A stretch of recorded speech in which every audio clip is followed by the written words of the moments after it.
Geschichtsfälschung. 8 Jahre lang war in Kärnten ein ÖVP-Landeshauptmann Zernato verantwortlich, vor ihm ein Ambrosi. Da ist dieser Haftungswahn entstanden, meine sehr geehrten Damen und Herren. Jörg Haider hatte in Kärnten niemals die absolute Mehrheit. Er brauchte immer, um die Beschlüsse im Landtag zu erwirken, eine ÖVP oder eine SPÖ dazu. Sie sind mindestens mitschuldig an der ganzen Entwicklung in Kärnten und betreiben Sie jetzt nicht eine Kindesweglegung. Das ist ja unerhört.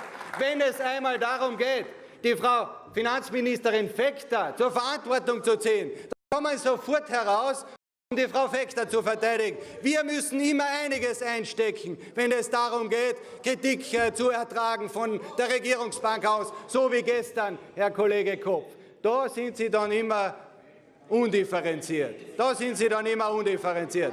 Uns umzuhängen, dass die Opposition es war, die dieses Hypodesaster zu schultern hat, ist ja wohl die größte Unterstellung, die es gibt. Ich habe mich im Zaun, Herr Kollege Kopf. Aber es war die Frau Vekter, die von einem Fass ohne Boden gesprochen hat. Und das in ihrer Verantwortung als Eigentümervertreterin. Und das kriegt sie nicht mehr los. Das ist ihr Verschulden ganz allein. Das allein, meine sehr geehrten Damen und Herren, dieses Fass ohne Boden kommentieren. Der Hypo hat den Steuerzahler 30 Millionen € gekostet. Und ich spreche nicht von den unzähligen Milliarden, die jetzt die nächsten Generationen werden schultern müssen, die da gar nicht auf der Welt ist. Ziehen Sie die Finanzministerin endlich ab, dann haben wir auch Ruhe und dann wird es mit Österreich wieder bergauf gehen.